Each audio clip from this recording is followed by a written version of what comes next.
Timestamps are below, guys. This video is almost 2 hours long. Nothing for sale. Good luck building your agencies. Really looking forward to be a part of that journey. All right, welcome to the 2027 guide to starting, scaling, and finally selling or exiting your OnlyFans agency. So there's no course for sale here. There's no BS, nothing. There's a free Telegram group you can join down below. Everything there is very well structured, very well organized. It's not a bunch of beginners chatting. I don't have that. Everything there is very well topicked out, okay? Now, just a disclaimer, there's a lot of things here that I can't talk about on YouTube. Obviously, YouTube is a G-rated platform. We should keep it that way. But again, I expand on that further in the Telegram group, okay? So this video is very much unscripted. I just have some bullet points here. So that's what I'm going off of. I'm talking about my own experiences, all right? My own successes with this, from building agencies to selling them for millions as an 8-figure broker, someone who's worked in the adult business for a very, very, very long time, going on 11 years now, guys. It has been forever that I've been in this game. So, and again, for the super deep version of my background, join the Telegram group because I mean, my domain portfolio alone, I own Miami.ai, was declined a $500,000 offer on that. Just my domain portfolio, forgetting about my property portfolio. If things like that make a difference to you. I don't have a driver's license. That's why I don't have a Bugatti. But bald kickboxers who deserve to be in prison aside, we're not going to get into that. Stop self-snitching. So, where were we? Now, we're actually going to start a little bit in the inverse, okay? Because the start, scale, and sell method, it's a great method, but the issue is you have to understand the end to really get a picture of the foundation, right? When you go and you build a house, right? Let's say you buy your dream plot of land, all right? You wanting to do OnlyFans management, building an agency, that's the plot of land, all right?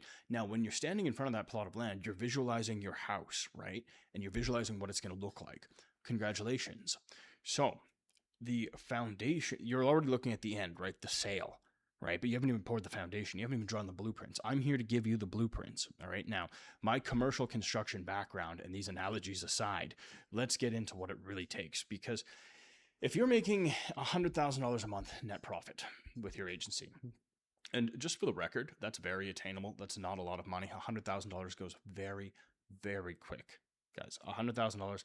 Like the little statue there of the world is yours, that was about $1,000, right? That's 1% of what your monthly profit would be. Now it lights up, it does a bunch of things. It's a very nice piece. But at the end of the day, that's just an example, right? It goes quick. Inflation, the economy, everything is taking all your money, right? So $100,000 a month is nothing. But you have to understand, you can sell that business, right? You sell that business for a minimum of 18 months profit, right? So if you do $100,000 a month, multiply it by 18. I'm part Chinese, so I don't need to use this. Now, that's $1.8 million exit, right? Now, what does a broker take on that? Typically 20%. So what are you left with after that? Like 1.56 million, something like that. Great deal. But 18 months is pathetic. You should be aiming for a 36 to 48 month multiple exit. But the thing is, that's a pretty generous thing. And most of you haven't built an agency properly, so you don't even have documentation. You barely have contracts. You've got absolutely nothing. You've got nothing that appeals to a buyer. So everything going forward, the foundation of this entire thing, I'm structuring out so you understand we're building this properly and we're building this with an exit in mind. Because so many of you are so young, you've never had $1 before. This will be the first time you've made money. And I understand that. There's nothing wrong with that. I remember the first time I made money too. Because I've never had a driver's license, I never bought stupid things like cars. My property portfolio is worth several Bugattis because I didn't buy cars. Now, also, I don't sell courses on the internet, so I don't need Bugattis to justify my lifestyle or to rely on my income. Dear God, this chair brand new, squeaking like a mother. So, why don't we go right into section 1 here? Because I was going to make this intro a little bit longer, but we're already 5 minutes in. So, who gives a damn? So, section 1, start. Foundational architecture, sourcing. I'm going to go bullet point by bullet point here, all right? So, agency brand building. This is the number 1 point here, okay? Looking like a multi-million-dollar entity, because I don't care where your starting point is. This is very important. Model sourcing and the 3 pathways, all right? Established, scratched, in salary. I established scratch meaning like zero, nothing, right? I should have changed that because, again, I'm going to be using a lot of business lingo that some of you might not get. So just bear with me, okay? The local celebrity method, this is just a story time, a little example of a girl from a small town in Alberta who's making $50,000 a month. And let's just say maybe I went to high school with her, maybe I didn't. And yes, I'm Canadian. I'm a leaf, if you couldn't tell by the color of my hair. Autumn. Now, the sourcing filter and YouTube disclaimer, the HUB tube tease. Okay, so the YouTube disclaimer is, again, this is another one of those things I can't talk about without you visiting the Telegram group, which is, again, free to join, link down below, because it's just, the hub. You know that noise that plays, the little drum as soon as you play a video? Okay, well, there's a stellar recruitment method there, and it's one of my favorites. And again, as someone who's in that industry, I know it like the back of my hand. And no one's really doing this. No one's really talking about this. And I don't pay attention to what anybody else is doing. So maybe somebody is talking about it. I don't really care. I'm giving you the best game free. Model framing and boundaries. Okay, CEO and simp traps. This really just comes down to a matter of respect. And it leads into the next part where I talk about 50-50 net, splitting the net, and chatter math, which comes out to protecting your margins. All right. Next, we got legal, contracts, account architecture, and what I call the ironclad setup. That's a fantastic thing there. But at the end of the day, most of you will ignore that, and it just makes it very difficult to sell your agency down the line. And that's really why I'm sitting here talking today, because I want to make sure that you guys understand that, hey, if you do it right from the beginning, it makes your cash out at the end a lot easier, because so many of you you'll get to the end, you'll lose a model, you'll do something, and it just blows everything up, okay? So, content vault and bulk filming systems or operational efficiency. Look, that is a fancy word for saying being organized, okay? Labeling the folders in your damn drive. It's literally as simple as that. I personally prefer Mega to Drive. And then, of course, chatting foundations and the Persona Bible, the initial monetization engine. Now, this is just section 1. All right, so let's move all the way down to section 2 here. And then we're going to talk about the bullet points there. And then we'll go back to section 1 after section 3. There's a lot here. This video is probably going to be an hour long.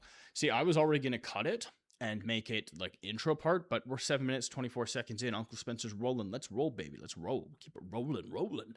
So section 2, scale. The AI chatting architecture, automated volume, when to use it, when to apply it, why whales should never be touched with AI, ever. You never want to touch a whale with AI, guys. I mean, you always open the door to your best client. Now, a 2027 traffic overview, high-level menu and Telegram pivot. So this here, that's a very important section. But again, that's going to be heavily dependent on you visiting the group, because traffic strategies change. What's hot today when you watch this video in the year of our Lord 2026, August, this 7th of August, it might not be, the methods might not be so hot next month. You see what I'm saying? So I keep everything fresh in the Telegram. I keep the content refreshed there. This YouTube video is static, guys. I can't make this again.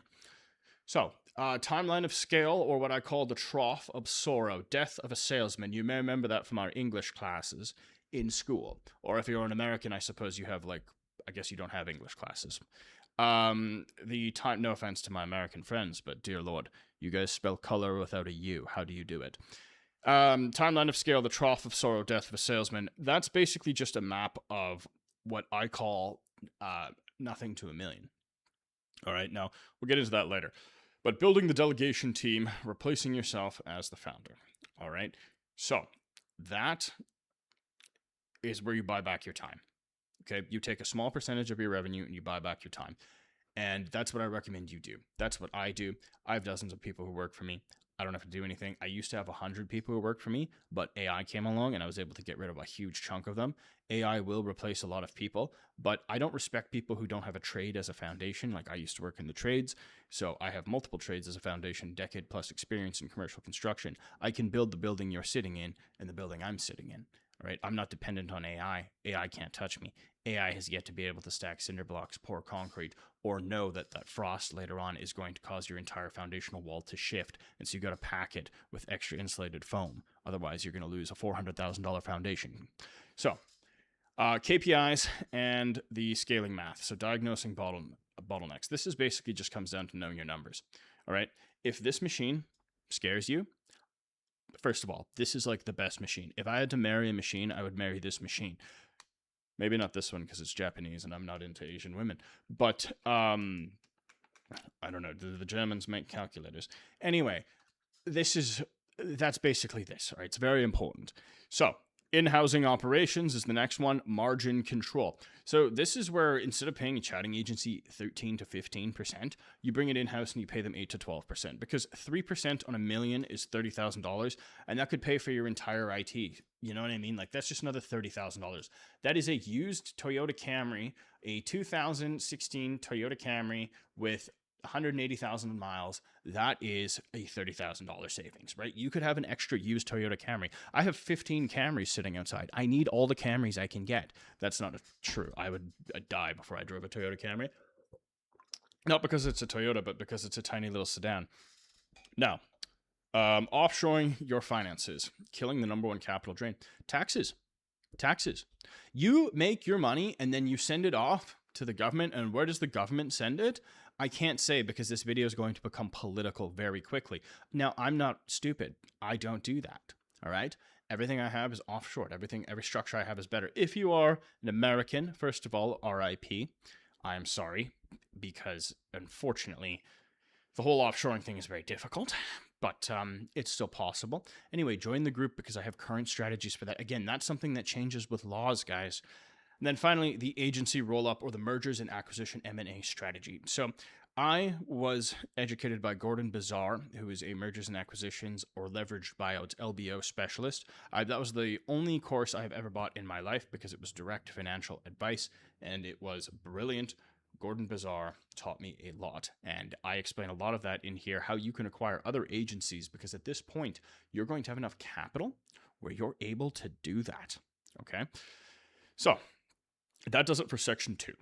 All right, now let's move into section 3, the sell, the exit strategy, the big payday. You've got to get some money, baby.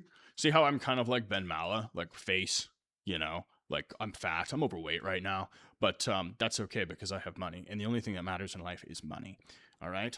And I don't have enough money where I don't have to talk about money. I just want to be very clear with that. I like talking about money. It's not part of Canadian culture to talk about money. That's the thing. We do not. Now, core agenda for section 3, the agency valuation formula, the maths behind the millions. Once more, mathematics. Do you remember my Japanese wife? Mathematics. Again, I'm not married. Dear Lord, marriage. That's not. I bought one ring one time. I'm going to be like Drake, wear them around my neck. Next, the agency valuation formula. So remember, I said you take the lifetime of the agency. You shouldn't sell an agency before it's a year old because most buyers don't trust an agent. Take it from a broker who's sold over $10 million worth of agencies, SaaS, everything relating to OF, right? Like that's, well, it's technically like 30 million. My commissions on that have been nearly $10 million, probably 4 or 5 million on that in commissions. It's been a lot of money, but that's over like 5 years, guys. Please don't think that's instant. Now, some of you may remember from my past groups and stuff, actually. But I don't know how many of you are still in the game. Anyway, I'm getting off topic here. This is just supposed to be an intro. So the agency valuation formula was you take your trailing 12, so your last 12 months, and you add that all together, you divide it by 12. So if you did 1.2 million in the past 12 months, it doesn't matter if one month was 50,000, the next month was 150,000, because the sum of it is 1.2 million over 12 months. That's $100,000 a month, right? So then you multiply that by 24, that's 2.4 million. That's the baseline that I would aim for. And again, the broker typically takes 20%. You can find other brokers that take less. I don't know. I'm only talking about my own experience. So then what you do is you sell out, right? So that's the formula. So again, if anything changes with that, join the Telegram group. Okay. Buyer personas. Who is actually giving you $3 million, right? Who's actually giving you that 30, that 36 months, that 24 months, whatever it is, whatever you decide to settle for. And my God, have I ever seen some guys settle for low valuations? I've seen guys sell for 16 months, and I don't like doing that because then there goes my commission. You know what I mean? I'm sitting here babbling like a schoolgirl with a stutter, like, because I don't know, where's my commission? It's not worth it. $200,000, that's not worth my time. The irrelevant founder rule. Why buyers buy. this is more of a psychology lesson, so we're actually going to gloss over it, but it's just basically like, who buys this? Who's the demographic of the buyer, right? Because the bottom dollar buyers are other OF agency owners, and the high dollar buyers are guys who married the first girl whose hand they touched in high school. Due diligence and the books, where deals go to die. So again, do you notice how in the very beginning of this, I told you about setting everything up properly? So that way, down the fucking line, you'd be able to sell. You'd be able to sell. Remember I said, hey, get your contracts, get your books, record everything, do everything properly, SOP, standard operating procedure. I emphasized that in the very beginning of this. 14 minutes ago, we're at 15 minutes, 27 seconds. I emphasized that heavily in the very beginning. You have to listen to me, guys, because please, especially if you're a beginner, and if you're a few months in, dear God, thank God you found this, because it's not too late to start recording everything. Then finally, deal structures. Cash up front versus earnouts, basically just talking about the structure of the deal, okay? Not particularly difficult and pretty self-explanatory. And then the fourth S, Spencer, right? Start, scale, sell, Spencer. The most important S, all right? So brokering the deal. So we'll get to that towards the end, all right? But that's it, okay? I have spoken to you. I've given you the entire index. So again, you can probably go down and fucking use the timestamps below or something. I'll probably put timestamps in within the first 12 hours of this video. But again, guys, remember everything I just talked about. I just gave you a pretty high-level overview. Go and join the group, okay? There, go and join the group. It's simple as that. Now, let's get started, okay? All right, section 1. So, foundational architecture, sourcing, agency brand building, model sourcing in the 3 pathways, the local celebrity method, the sourcing filter and YouTube disclaimer, which again, go to the Telegram group, guys, for a lot of this stuff here. Please, please, please. But watch this, don't get me wrong. Model framing and boundaries, 50-50 split, again, just one method, chatter math, legal contracts, account architecture, content vault, bulk filming systems, finally chatting foundation and the persona Bible. And then we have section 2, scaling, and finally section 3, selling, and then secret section 4, Spencer. So, agency brand building. Now, looking like a multi-million-dollar entity, okay? I own this. Do you know that I can email anyone in Miami and I get a response? Because I own this. A 7-figure domain. That's the thing. You know who owns Miami.com? The Miami Herald. You know who owns the next one? Miami.gov? The government, right? I have the authority as far as domain names go in Miami. And what do I choose to do with it? Nothing. Because the opportunities that I pass on are greater than the opportunities that ever come across the desk of other people. Now, agency brand building, looking like a multi-million-dollar entity. So again, the lesson there, I look like a god to anyone in Miami online when I DM them or email them. I get cold email. I cold email anyone in Miami. I've done it. It works, guys, because that's why I have that address. I've got dozens of other cities too. I want to translate that authority to you, okay? Especially if you're a beginner. If you don't have a model, well, even if you have one, if you want your second model, guess what? We have to make you look professional. And then remember, everything ties back to the third S, selling, right? I don't care if you're already scaled. I guarantee you probably don't have an LLC. You probably don't have records of your financials. You probably think your contracts mean something. You have nothing. Nothing. You have nothing. Nothing. No, I'm just teasing. Congratulations if you're successful. I'm proud of you. But you still probably have nothing. So the naming strategy. Before you pitch a model, you need a brand that it's going to scream, hey, I'm not a broccoli-haired Brickle Kid. And if you are Brickle Kid, congratulations. I'm going to educate you. I'm going to turn your broccoli hair into beautiful golden locks here. All right? This shit's award-winning. Now, you got to drop the cheesy names. All right? No Alpha Agency, no Infinity Agency, no Fortune Agency. All you guys, I swear I started that trend. But I'm going to tell you this. You know what the absolute best name is? Look at Wilhelmina. Look at Ford Models. Those are 2 of the biggest modeling agencies in the world. Wilhelmina, founder name. Ford, founder name. Everybody knows this. You can be damn sure women know that too. Right? So if your name is Spencer, like my name is Spencer Bentrud. So what would I call mine? I'd call mine Bentrud Talent. That's what I would call it, right? I wouldn't be afraid to put my name behind it. Now, are you afraid to put your name behind it? Maybe.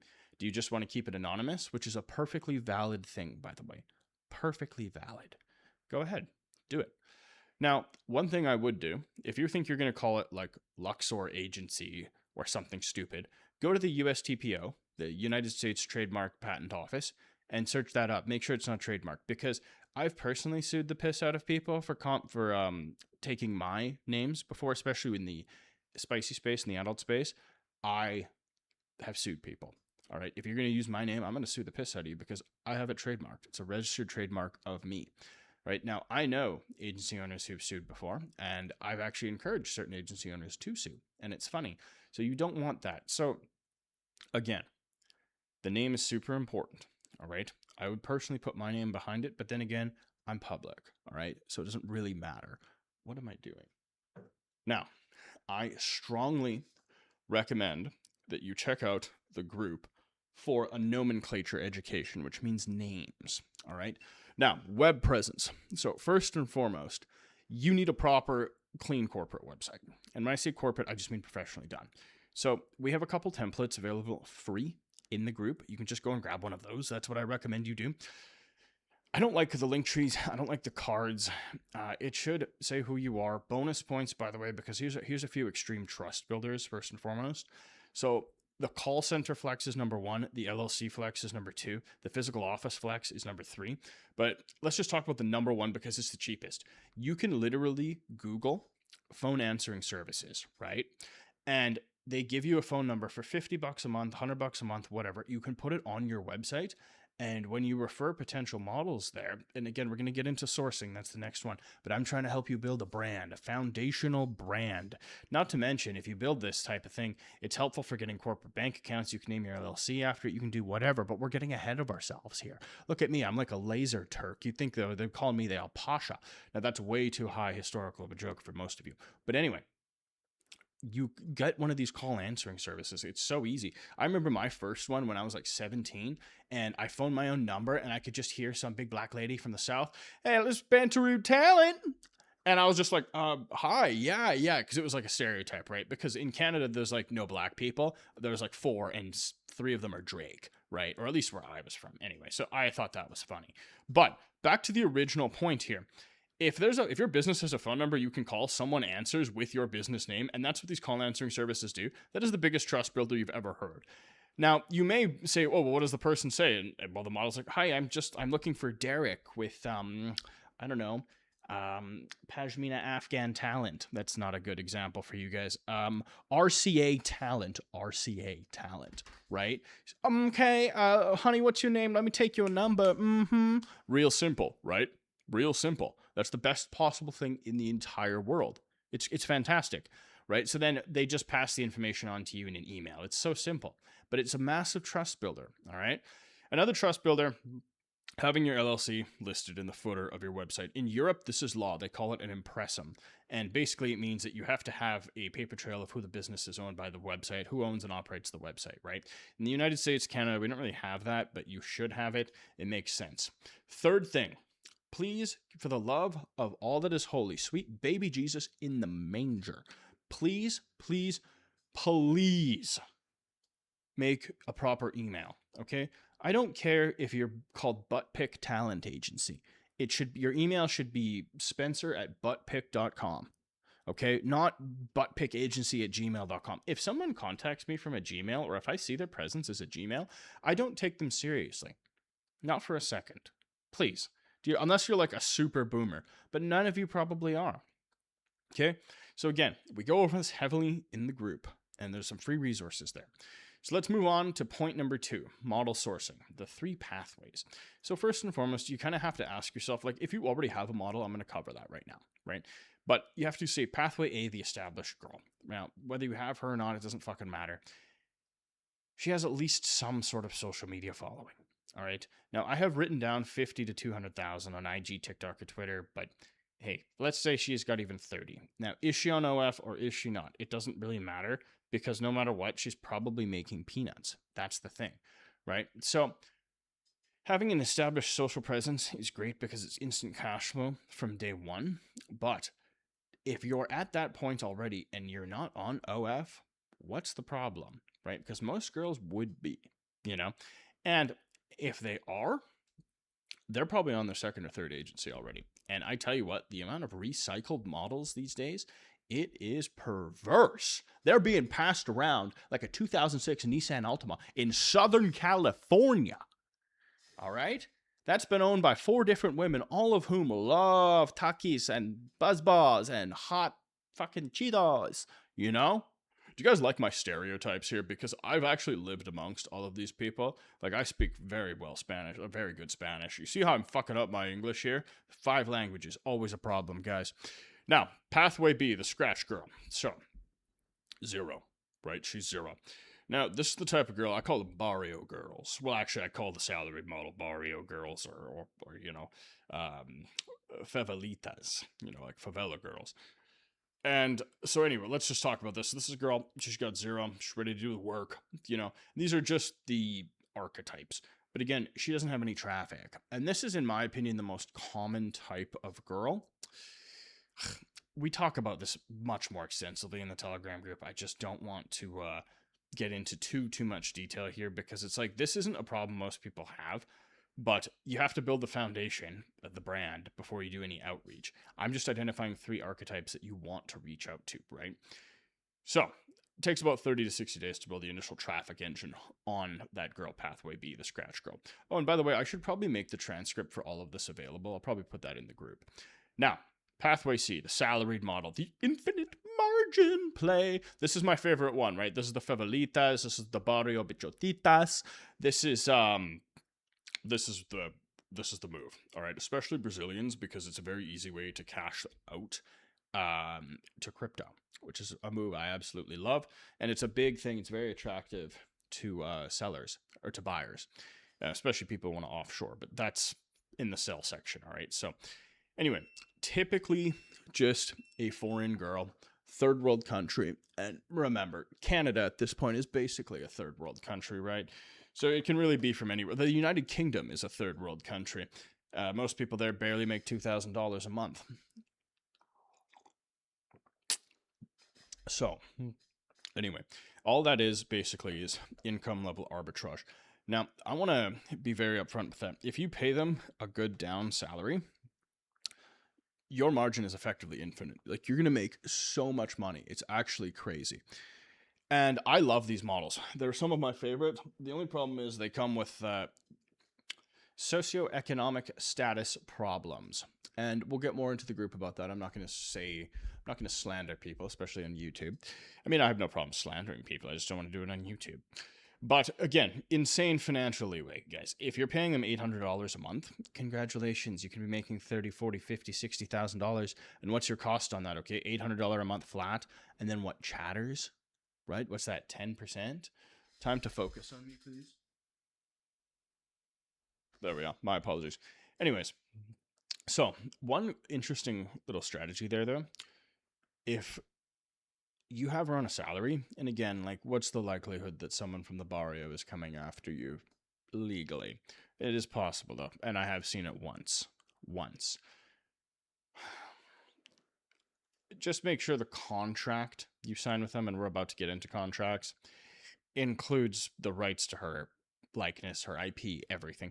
And remember, you really want to know about my background in the spicy business. I talk more about it in the Telegram group, but I happen to be an expert in the type of contracts where it talks about likeness, etc. That's not legal advice, just a full disclaimer. I'm just an expert of circumstance and experience. Now, let's go over here to the local celebrity method. So I literally just want to talk about this quickly because there was a girl in Alberta, and we called her a bar star, right? A bar star, a bench, B-I-T-C-H. And remember, this is some local Alberta slang, right? So we hop out the 450 dually, right? We go there, and this is back when I was an oil man. So we go there, and so this is a country bar, right? And she's, 5 feet tall. She's got boobs out to here, right? Great, tremendous honkers. She's got a little culito on her, a little culita. Not that big, but anyway, called her Bar Star because she was doing 40 a month. And this is US, by the way. She was doing 40 a month on her OF and another 10 a month another 10,000 US. This is like $70,000-$80,000 Canadian, by the way, worth of tips from the bar. She had to keep her, like, she made all this money, right? She was a local celebrity. She made all this money working at the bar. She's a bartender. And guys would come in, whales would come in, like guys who spent thousands on. Remember, this is an oil field. This is Edmonton, Alberta, Canada. This is the oil field. This is oil country. Edmonton Oilers, Connor McDavid, the oil patch, Fort McMurray, F450, Dooley, no mud flaps, smokestacks. That's the kind of town we're in right now. Truck 10 feet high. You got to throw a damn ladder to get out. You'd think you were jumping out of a Chinook. So that's the culture I come from, just in case you haven't figured that out yet. Anyway, this girl, she tried to quit at the bar, and her income went down heavily, and everyone is asking on her OF, oh, why aren't you at the bar? Why aren't you at the bar? Why aren't you at the bar? Bar owner was pissed too, because she was responsible for like an extra $30,000 to $50,000 a month in sales. All right. So that's a little local celebrity method. She never had no chatter. She never had nothing. She was still pulling down almost $1 million Canadian a year. She's pulling down like $600,000-$700,000. Now, after taxes, I think she had 14 pesos left. In Canada, we have pesos. So, but I just want to give you an example of what's possible out there in the most ridiculous method, okay? The most ridiculous thing. Like, it's just a stupid example, but I just want to keep you motivated. I just want to keep you in the loop on that, all right? So, let's go into my favorite. Oh, by the way, that girl there, I did go to high school with her, and I'm probably going to send this to her afterwards. So, it's been many years. What's that Smash Mouth song? Well, the years start coming and they don't stop coming. Yeah, that's how old I am. But I saw Shrek in theaters. Anyway, Lord Farquaad reminds me of certain people. Now, the HUB Recruitment tease, all right? Now, the reason I call this a tease is because I cannot talk about this. We all know what the HUB is, right? That site, that word, and then HUB, and it's a nice little orange plaque, HUB, or videos, or else the one where it's little hamster logo. I'm not trying to mention any of this, especially on YouTube, right? Need a cigarette because, it's, I can't do it. I want this video to get reach. So this method is documented extensively in the Telegram group. However, remember, join down below. It's free. Just please remember that all of this ties into the branding lesson, okay? I can't stress how important the branding lesson is. I genuinely cannot stress how important the branding lesson is, guys. It is absolutely massive how important the branding lesson is because it ties into this HUB recruitment phase. Everything is interconnected, okay? I am right now giving you the hub, and you guys have to build every spoke on the wheel. Otherwise, the wheel is not going to be as strong, okay? If you build the hub and then you build the spoke and you build the wheel around it and you miss even one spoke, that wheel's integrity is compromised. I'm sorry to tell you. So please listen to what I'm saying. It's very important. All right? So anyway, the HUB recruitment method, that's a cold DM method. All right? But it's cold DMing established models, established girls. It's very easy to set a filter, very easy to set a scraper to take profiles that don't have OF listed, but they regularly upload their verified ID profile. It's very easy. See, Uncle Spencer knows all the tricks because, again, my literal profession was doing OF before OF was even a twinkle in a British father and son's eyes, was even a twinkle in Leonid Radvinsky before he invested in OF. I've been doing this for so long. Guys, I've been doing this longer and made more money in it than anyone you know, I guarantee you. And why am I even back? Oh, because I'm developing AI software. And again, it's all in the group. It's all in the group. Just go in the group. Go in the group. Framing and relationship dynamics. Now, this is a little something I had to throw in there just because so many of you, like, your only model is actually your girlfriend. And there's nothing wrong with that. It's also a trap. I've never seen that work out ever. I also don't care about you and I don't care about your relationship, right? I've got my own problems, right? Remember, in a relationship with the money, that's all that matters to me. And let me tell you, she treats me real good, real good. You ever seen a man rub a calculator on his face? Bet you haven't. I got the balls to do that. Now, simp agency owner, catering to a model's every whim ruins the business. You are the CMO, CEO, she's the talent. Listen, what am I going to do? Sit here and give you a fucking lesson in frame? People have beat that shit to death.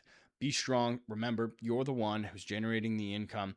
They are replaceable. You are not, especially at scale. All right. Now, a billion other agencies are going to try and lure her away. That's inevitable. It's how it always works. But hey, what do your contracts look like? Where is she? You know, because your contract ain't worth the paper it's printed on. You remember in Harold and Kumar Go to Guantanamo Bay, where the government agent wipes his ass with the Constitution? That's what I would do with your contract, because chances are it's useless. Chances are it's useless. And it's unfortunate, but we're going to talk about that. We're going to talk about that. And again, we've got some templates down in the group, which you can check out. So number 6, the 50-50 net split and chatter math.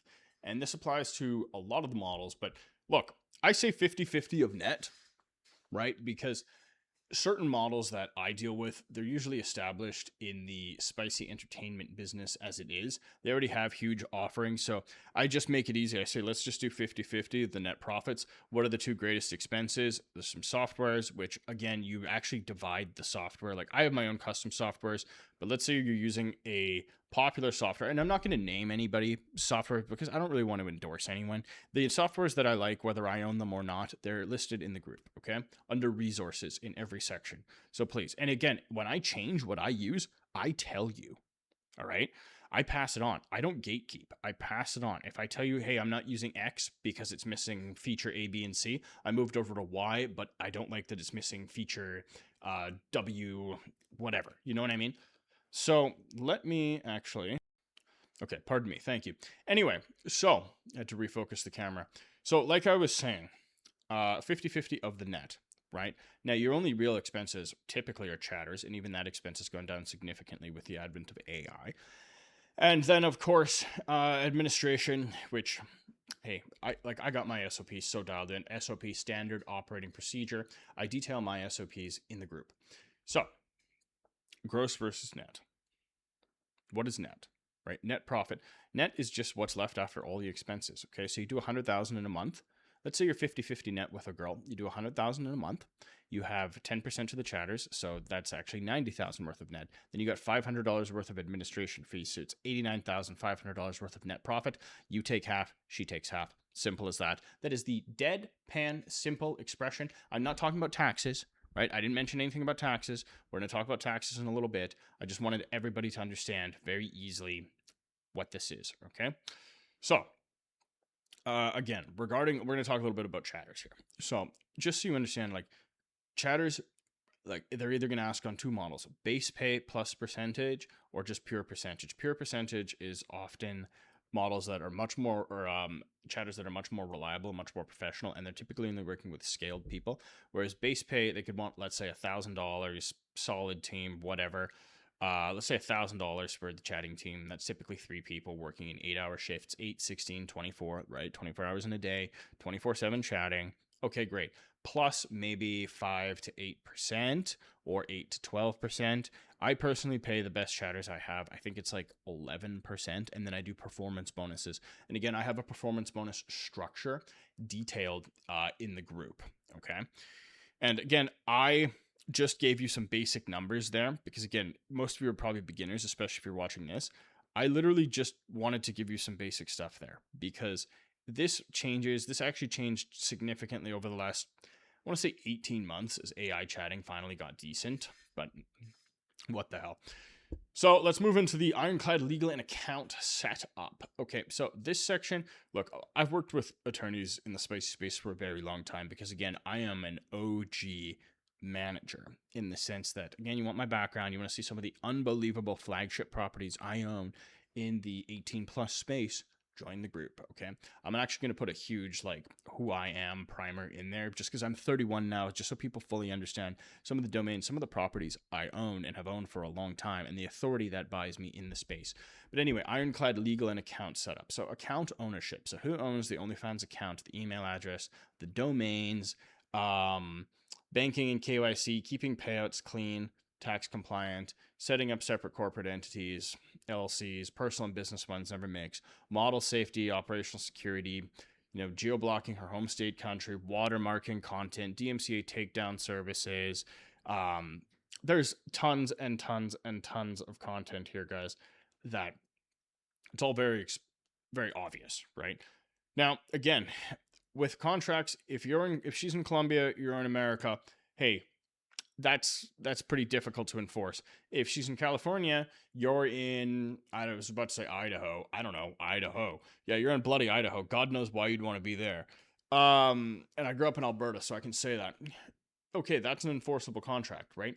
But even a contract between a Canadian and an American, it's adding complexities. And what's a complexity? A complexity is a lawyer who's twice as expensive as he should be because he's versed in cross-border lawsuits. Simple as that.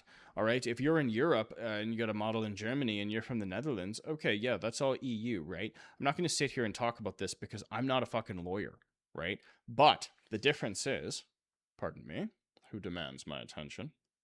There we are. Nobody. Thank God. The difference, that's the thing. I pay people to deal with bullshit, right? So I don't have to deal with the shit, guys. So, where are we? Yeah, banking, KYC, you want to make sure that everything is properly segregated. And again, this all comes down to the sale, right? But also, you don't want to be reliant on the model for their tax situation, right? You want to make sure that the model, especially when they're making tens of thousands of dollars a month, because typically these girls end up wanting to buy homes. They want to do all this stuff. You have to have tax records, right? It's crazy how you're punished tax-wise for not buying a home. It's the one incentive. That's why I consider the economy largely a Ponzi. But call me Spenny Madoff, the way I'm making money in the Ponzi that is the 2027 economy. And that's it. I'm already in 2027. I left 2026 and 2024. That I'm living so far ahead, it's not even funny. So let's move into the content vault architecture, because again, with the legal, I could sit here and talk all day long. We're 25 minutes into section 1. Hey, content vault architecture before you launch. Never launch dry. All right. So basically, this is just a standard operating procedure. This is just where you get templated out and where you have to sit there and say, okay, how much content does the model already have? How much content do you need made? What niche is the model? How much content should she make? It's basically like, this is a case-by-case basis, right? You have to sit there, look at the model, find out what she has, what's her theme. If she's a blonde girl, is she going to be a cheerleader? If she's a black girl, is she going to be a black goth girl? If she's a Asian girl, is she going to be like a Harajuku or an anime girl? They're cosplayers. What are they? How much content do they already have? How much content are they going to need to make? What content levels are they comfortable with? Are you going to have a tiered incentive structure in place? And again, this is something that we talk about in the branding section in the group, where you say, okay, tier 1, you can make like probably $3,000, $10,000 a month. That may not involve taking off clothes. Tier 2, $10,000 to $25,000.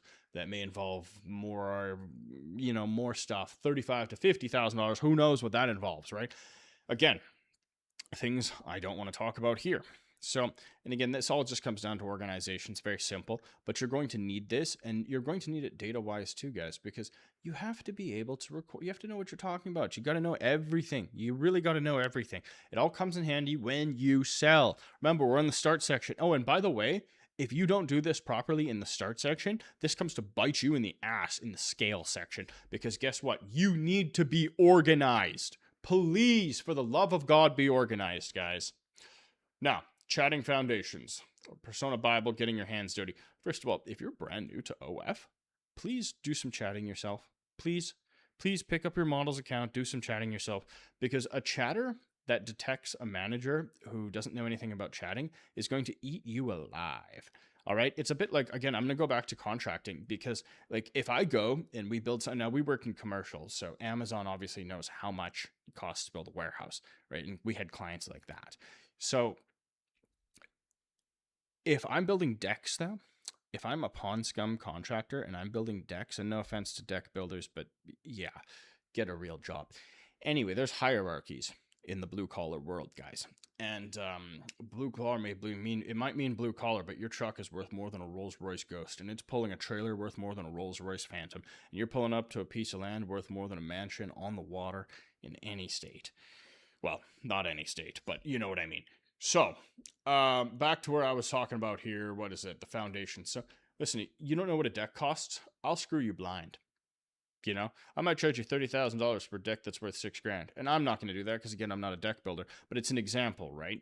So, founder's rule, do the dirt, guys. You got to do the dirt. Listen, nobody respects... You're not going to respect a manager who didn't do the position himself before, right?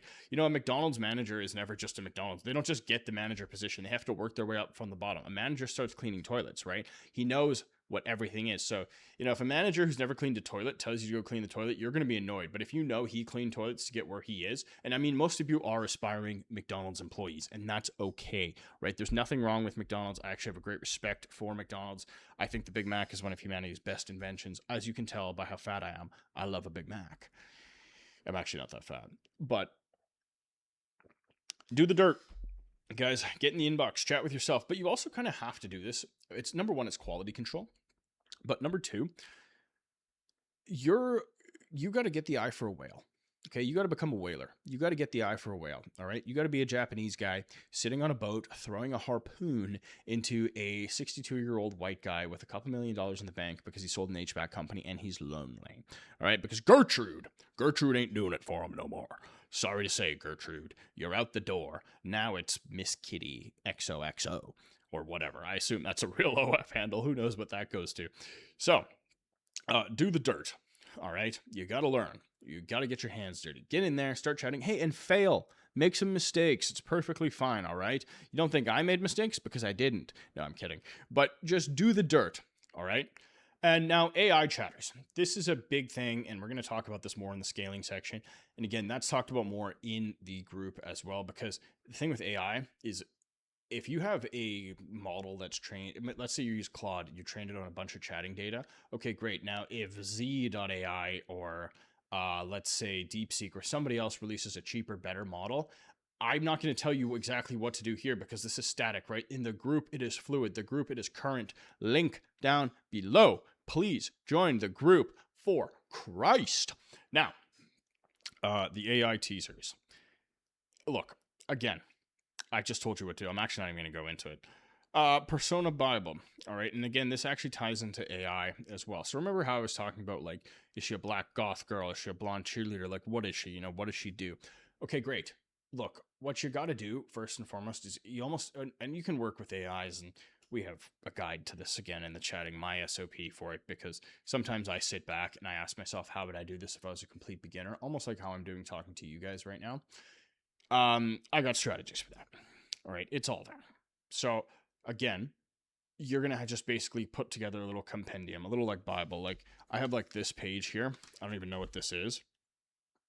Yeah, so this is a model that actually applied to work with us. She's already in the entertainment business, and I was just scribbling down my thoughts about her when I first saw her, because before I even open the email, before I even know what they look like, I have a pen and paper in hand just so I can jot down my first ideas. It's a bit like remote viewing, except it's about recording first impressions the second they land. It's very important. And then, of course, with the chatting, there's the initial welcome sequence. I don't even know why I actually put that in there. I think I meant to put that into the second scale section. So, guys, that wraps everything up. That is a 30-minute banger.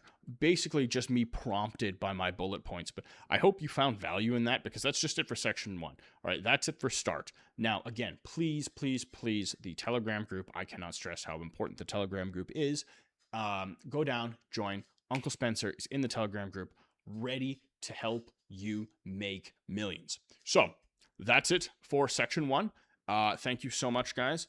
Section 1 start is over. Let's move on to section 2, scale. All right, welcome back. So we're going to do section 2, scale, traffic, automation, delegation, finance. As my New York guys who are extraordinarily poor, there is no one poorer than a finance bro. Don't let the $1,200 Patagonia vest fool you. Now, section 2. So in section 1, we built the engine, right? Model's compliant, splits locked in, or they're salaried, the vault is loaded. Now, the question is how, Uncle Spencer, please tell us, how do we send 10,000 willing simps to the slaughter? All right, so section 2 scale, okay? I may have to adjust that sun later. I'll call Helios, have him do it for me. Section 2, once the foundation is set, how do we get going? How do we get scaling, right? So AI chatting architecture, that's what we're going to be covering here. 2027 traffic overview, very high level, and there's a very nice Telegram channel pivot as well that you can use for additional traffic. The timeline of scaling, the trough, so remember I was talking about that earlier. Streamlining and the shiny object trap. Where is the next one here? Building the delegation team or buying back your time. KPI and scaling the math. Remember, we're going to be talking with my wife again. Also diagnosing bottlenecks. That was a big thing I forgot to mention actually in the first one here. I'm going to talk about that heavy. Next, in-house operations, or else bringing, and again, another aspect I didn't talk about that before was actually the threat it poses to you having an outside contractor and how that can hurt your business or corrupt it. In-house operations, and then offshoring your financing, killing the number one capital drain. So again, offshoring basically comes down to saving money on taxes, right? The big old Uncle Sam. And I'm not an American, so please don't take me too seriously on this. And then finally, the agency roll-up, or the Gordon Bizarre M&A mergers and acquisition strategy, where I will also be making fun of finance bros. So let's talk about AI chatting architecture. Automations, the golden rule, the state of the game, the softwares I endorse, the softwares I use. And once again, guys, so much of this free in the Telegram group down below. And just a little preface, I'm not going to endorse any particular software here. I will tell you exactly what I'm using currently in the group. I don't want to benefit some SaaS owner or something by saying I'm using their piece and then that changes, because then it's like a permanent endorsement, and I will never give you a permanent endorsement unless you're Cheese Whiz. So I love Cheese Whiz. It's America's finest product. Now, there's an elephant in the room, all right, and that's AI. Okay, everybody thinks you can just run AI chatters. That's true to an extent, okay? Now let me tell you how I do it. When I have a new model, a big part of the chatters are AI, okay? Because again, AI is good at a step. First of all, there's two different things. If you inherit a model or purchase an existing model, you're going to need to get all that chatting data. You're going to need to feed it through a model. You're going to need to strain it. I call it straining it, because you have to take the crap out. You know when you make craft dinner and you boil the pasta and then you put it in a strainer and you drain the water out, and then you add the butter and the cheese sauce and the mix and the milk and all that shit, and then you stir it, and then you end up with KD? That's what you have to do. Okay, so if you're inheriting a model with existing chatting data, please, for the love of God, strain the data, filter the data. I don't recommend buying data packs. There's a lot of guys out there right now selling chatting data packs, like .md files where you can train an AI on that. I dislike that intensely, because my chatting is infinitely better than almost anyone I know. I know one guy who probably chats better than me, but he also doesn't leave his bedroom. So next, again, this is the golden rule. AI never touches the whales. Okay, I should have opened with that. I apologize. Not to you, to myself. AI never touches the whales. I don't care what it is. Your whales, listen, a whale is not 1 in a million. I think statistically it's like 1 in 1,300 or something. I think it's it's technically less, but it's very, very rare to have a whale. And I'd say probably 1 in 300 or 400. And whales to me are 5-figure spenders. All right, at minimum. So they start at 5-figure spenders and then go up. Listen, an AI should never touch a whale. Please just get that through your thick skulls. I don't care where you're at right now. Never let an AI touch a whale, because first of all, they can tell once that trust is broken. It's very difficult to rebuild it, if you can even rebuild it at all. These are people paying for a connection. That's what matters to them, okay? So please, for the love of God, AI doesn't touch the whales. Now, 2027 meta, and again, I have a blurb written out here. So it's AI for the strictly repetitive, high volume, low friction, right? You're going to use it for instant welcome sequences. Basically, it's low ticket mass PPV setups. It's intent. And again, guys, I really, really want to stress, if you go down to the group, you can see exactly what I'm doing and how I do it. I don't really like saying it here, because the fact of the matter is my stuff changes, and I don't want to be associated with one strategy that didn't work with someone. I've been on YouTube so long, guys. I've had reputation in business for so long. I know what I'm doing, but also I don't like being locked in. It's like, again, all of my major hub and tube sites I run on custom built software, but I endorsed KVS, kernel video sharing system, once, and that's so complicated and so buggy and so problematic. So again, check the Telegram group, okay? Now, AI is used for separating wheat from the chaff, and there's different types of wheat. You know what? I can't use this farmer. A diamond in the rough diamonds, okay? So you go into the deserts of Namibia and you sift the sands and you pull out loose diamonds, right? And then you need to further separate those diamonds from the rocks you picked up, okay? That's what AI is. AI is scooping in the sand, picking up the rocks and the diamonds, all right? And then actual dedicated chatters are separating diamonds from rocks, Does that make sense to you? Because it makes sense to me. And if you don't get it, just re-listen to it. Because let me tell you, my analogies are fucking bangers, but they're for people who've actually done things in life with their hands. Now, golden rule. I say AI shouldn't touch whales, but you can actually go a little bit further. And this is a consensus I've had with some of the people in my really high-level operator groups.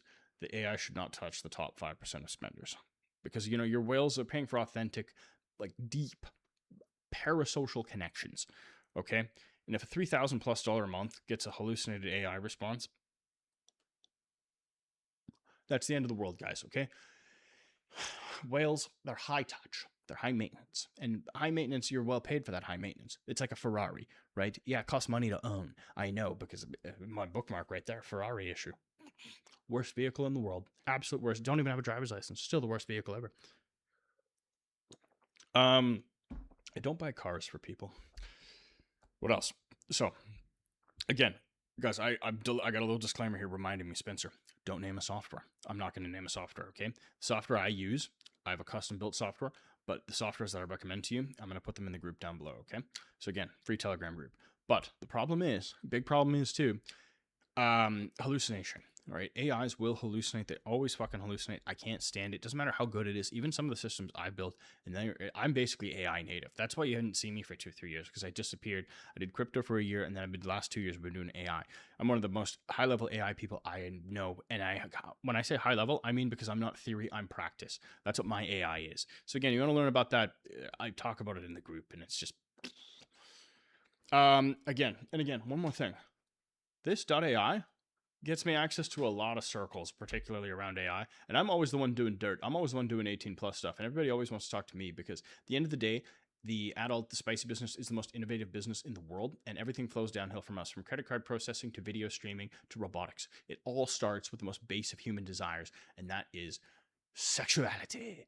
So, number 2, the 2027 Traffic Engine, a high-level summary. Now, this section 2, section 1 was 30 straight minutes, right? Section 2, I'm probably aiming for about 20-ish, because I'm not going to spend 45 minutes walking you step by step, all right, here on YouTube. Traffic is a moving target, guys. Please understand that. Traffic, it's a bloody moving target. What worked on TikTok works on fucking Instagram. What works on your fucking Nan's Twitter account ain't going to work 6 months from now, or it'll get algorithmically suppressed tomorrow, or it'll change. Traffic is fluid. Like American... Oh, I want to make this joke, but I can't. God damn! I want to make this joke, but I can't. Is the mic still working? Okay, good. Anyway. At a high level, your traffic ecosystem is going to look like this, guys. First of all, you're going to have short form organic. What is that? That's TikTok. That's Reels. That's Shorts. And that doesn't matter if it's YouTube, Instagram, TikTok, what is it, Redbee or Weibo or whatever. There's a Chinese one we're doing really well on. There was a Russian one we were also doing really well on. Yandex or what is it? I can't remember. It's like the Russian Facebook, but we were killing it on that, right? Reddit and niche forums. So high intent, ready to buy traffic. Now, look, Reddit's a great source of traffic. I personally dislike Reddit intensely. I call Reddit like the 5-figure widowmaker, because with Reddit, like, it's very easy to get up to like 20 to 30 to 40K a month with a model, and then you just get comfortable, and then Reddit changes, and you're fucked, and you got to relearn it, and it's a bitch, and you don't build a moat, you don't do tubes, you don't do absolutely anything, right? It's super, super, super painful. So again, what I'm working on right now is in the group. Mother-slave networks, I hate mother-slave networks, okay? And the reason I hate them is because the mother-slave networks are here, right? And then owning your own phone farms are here. You want to own the farm, right? Otherwise, you're just a tenant farmer. You're just an Irish peasant during the potato famine, and I'm Queen Victoria collecting your rent. It doesn't matter, okay? I hate mother-slave networks because you're always one tier below the guy who's making serious money, and he's the one who owns the phone farms. So we actually had a special guest come in, and this was in one of my groups, and he taught everyone how to build phone farms. And I love a phone farm. I'm not going to talk about phone farms, but I love phone farms. And it's because, again, with a mother slave, you're a step down, and you're still inheriting all the problems of the guy who's a step up. And I just like that immensely. So that's something... Brand building honestly helps you to not have to do that, because then you could do something as simple as the WAP clipping method, right? So let's go to cross-platform funneling, okay? Now, look, I myself, like my 3,000+ subscribers here on YouTube at the time of writing this video, of making this video in the year of our Lord 2026, August 7th, I share a huge part of those with my Telegram group, right? I have about, I don't know how many people in the Telegram, a few thousand. Anyway, that's like a cross-platform funnel, right? Now, cold traffic off social media into an asset like a Telegram or a Twitter account before asking for an OnlyFans sale, you're effectively siphoning off the traffic. Now, is that a fair business practice? No. Is it a common business practice? I see it every day. But we're going to talk about that more in the exits and sales section. So again, if you want like real-time standard operating procedures for traffic, posting schedules, proxy setups, shadow ban fixes, algorithmic workarounds we're testing weekly, this stuff lives inside the Telegram group because the Telegram group is current. This video is static. I'm sorry. I know you're expecting me to say important shit about traffic. Guys, I'm not going to sit here, put methods up, and then have people say, oh, Spencer doesn't know what he's talking about. That method doesn't work. Yeah, it doesn't fucking work because you're watching this in fucking December, and I posted this in August. That's why, you bloody morons. So, timeline of scale or the trough of sorrow. This is a big one, guys. This is a big one, the trough of sorrow. So before we go any further, this is what I was talking about death of salesman earlier, right? So I want to talk about these rookie agency owners, like these guys that quit too early, you know, or they get comfortable too early. Because quitting and getting comfortable too early, these are the same things to me. Just because you're making $10,000 a month, you're comfortable, you're doing $40,000 a month on Reddit, whatever. Maybe you got 1-2 models. Hey, if you're not scaling, you're quitting. All right. Now, if you're at $1 million a month net profit, okay, that's good. I know a lot of owners who are at that level. I know a lot of guys who are operating at that level. I mean, my rents alone for my property portfolio is getting to that level. It's not that big of a deal. Okay. But at the end of the day, because $1 million a month, it's really not a lot of money, guys. I'm sorry. It's just not a huge amount of money. You'll never see me with a watch on my wrist. I do not wear watches. All right. I don't like watches. I don't like cars. I like amassing portfolios. I like wealth building. That's my thing. All right. Now, especially in the spicy segment, because the growth here is infinite, my scale is infinite. And again, a big part of why I do this, funnel into Telegram and then soft price, right? I am an AI guy. You have to understand, that's where the big money is going forward, AI. So, timeline of scale, right? Just don't give up on your 60 to 90 day eating dirt, testing, burning through dating app accounts, whatever method you're doing. Because if you're watching this, I can tell you right now, going from 10,000 to 50,000 happens incredibly fast.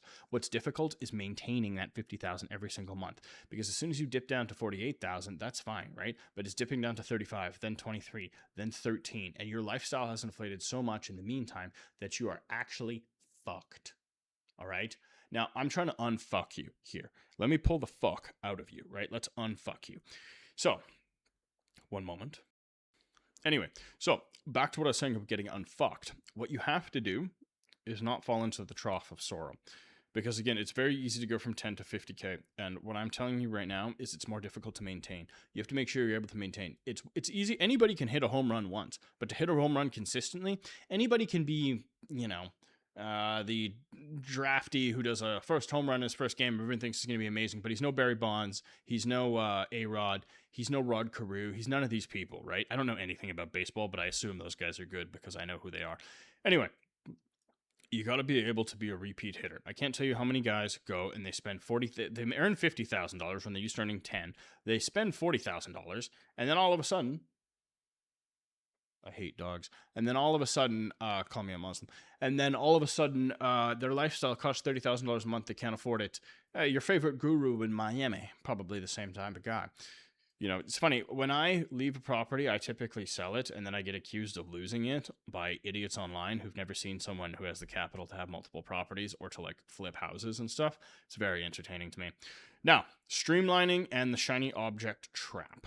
All right, so when agency owners hit their first 20 to 30K, get bored.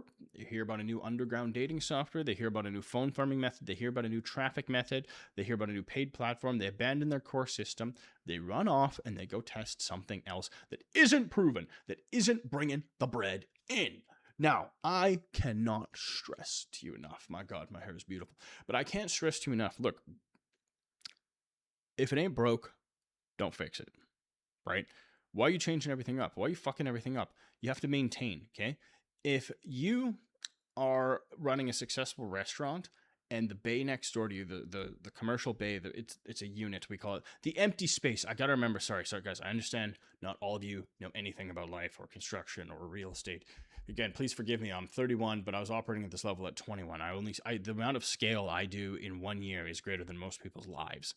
And that's my problem. So I'm trying to dumb everything down, all right? So if you're running a successful restaurant, if you're running a successful Subway, don't grow and lease the bay next door and start doing fine dining right away, because those are fundamentally different business concepts. Just because they're both food doesn't mean anything, right? Just because you have Reddit working here doesn't mean you should jump over and invest every dollar into paid ads on Traffic Star or something else. Just needed to focus on me, because and then you abandon Reddit and then you lose everything. That's stupid, guys. Please, please, please avoid the shiny object trap. Look, scaling in 2027, it's about doing the boring work, okay? And it's about doing it well. That's the thing. It's about streamlining, all right? So if you have a funnel right now, let's say it's Instagram Reels to Twitter to OF, and that's printing money, you don't break it. Please don't break it, all right? Instead of finding that brand new, like super complex traffic source, figure out how to increase your conversion rate first. Okay, you need to squeeze 80% of the dollars you can out of your current traffic source, because right now I guarantee you're probably squeezing only 50%.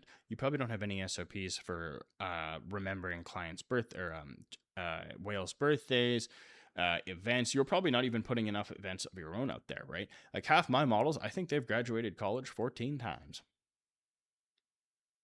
Not each, of course, but events, right? I can't tell you how much not posting for a day, coming back saying the dog died, increases the bottom line. I cannot tell you how much, and of course the dog actually did die. That's the thing. It's unfortunate, but the dog really did die, guys. It's Brazil, people get, it's less tragic when a person dies of a moped accident than your damn dog. But listen, I guarantee you, if I walked into your agency right now, if you bought consulting from me, if I walked into your agency right now, I would look at you and I would say, okay, you're doing really good, but right now, assuming zero change in traffic over the next 90 days, I could increase revenue by 30 to 50% just with this boom, boom, boom, and boom. Because most people aren't doing anything. I mean, look, guys, I've got models stake partnerships. The stuff that I've been involved in at such a high level, it's absolutely ridiculous. And again, a lot of it's detailed in the group, and it's very easy to do that. Everyone has a stake partnership. Oh, that's not special, Spencer. No, it's not, but I did it 2 years ago. About 2 years ago. Back when they're still pretty new.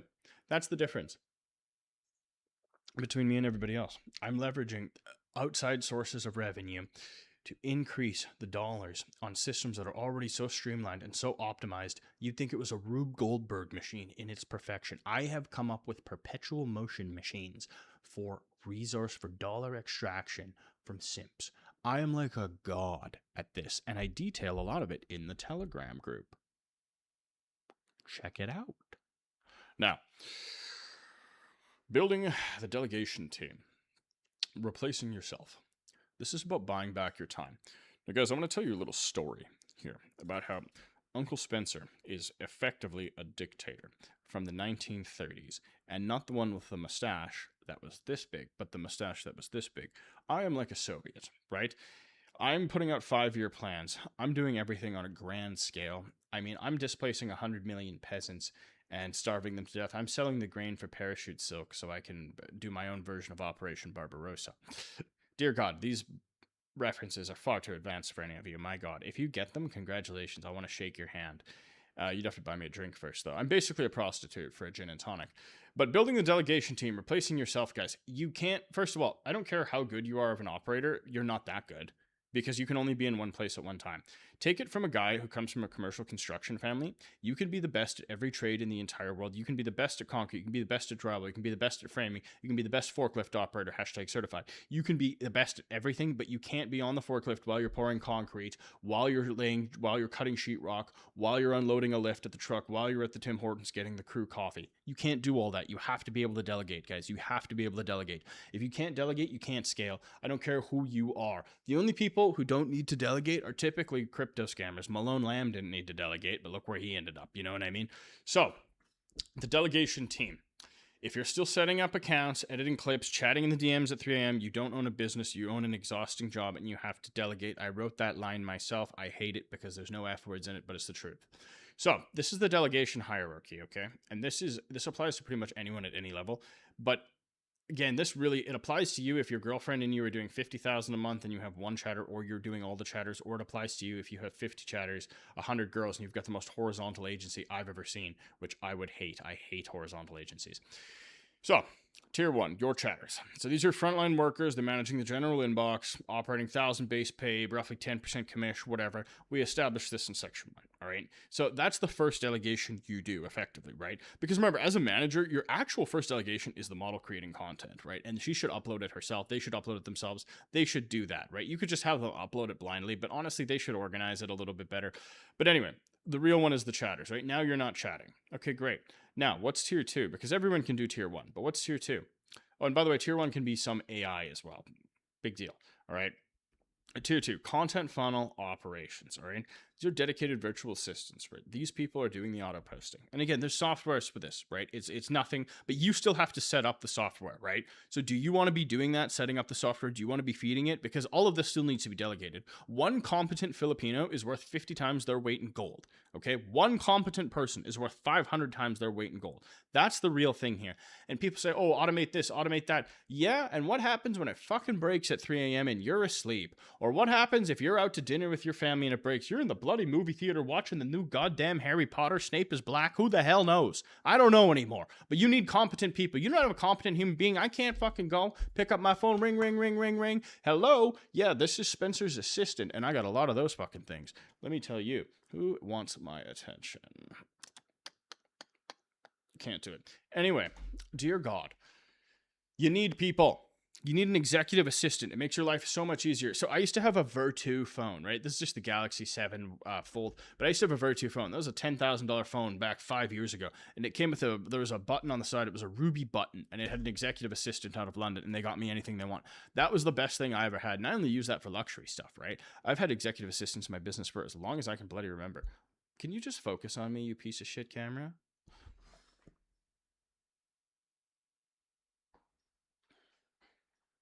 There we are. Poetry. Now, I think it's just the sun, guys. I apologize. But anyway, then finally, tier 3. This is where you get to like the CEO level. This is where you hire like a dedicated CEO. And this is where you truly take your hands off the business and you become like a wealthy old white man. Regardless of your race or gender, you want to become a wealthy old white man. That is the goal. I am wealthy and I am white, but I am not old. So I'm getting there though. Naturally, I'll get there. See, my progression is a little simpler, but you can be a Black American. You can be a Chinese from Hawaii. You can be a Nigerian who for some reason is from Sweden. You can be a wealthy white man. That is the goal. We all want to be country club old white men, right? You can be a former playmate. You can be a former chapita from Mexico, you know? And you can be an old white man. That's the goal here. We want to be all old white men. So the chatter manager, operations lead, CEO. This is the person that effectively replaces you. And this is the most difficult person to hire because at this level, they are effectively making decisions that you would make. All right. Now they should be running them by you for permission, and they should always be justifying. They should always have, when I ask my people to, and I'm not going to call them CEO because they're not a CEO, right? I call them an OP, an OM, an operations manager, right? Like a CMO, chief manager, chief operations manager, whatever. I just call them managers. Anyway, so I have a Wendy. I tell her, Wendy, and Wendy makes a lot of money.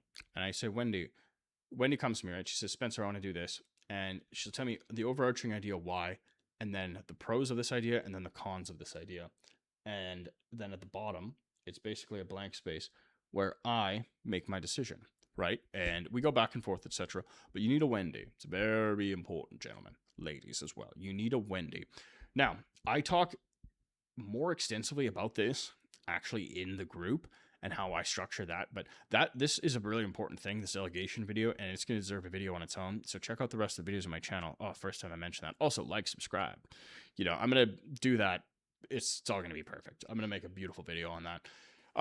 By the time you watch this, it'll definitely probably be out. So KPIs and the scaling math. All right.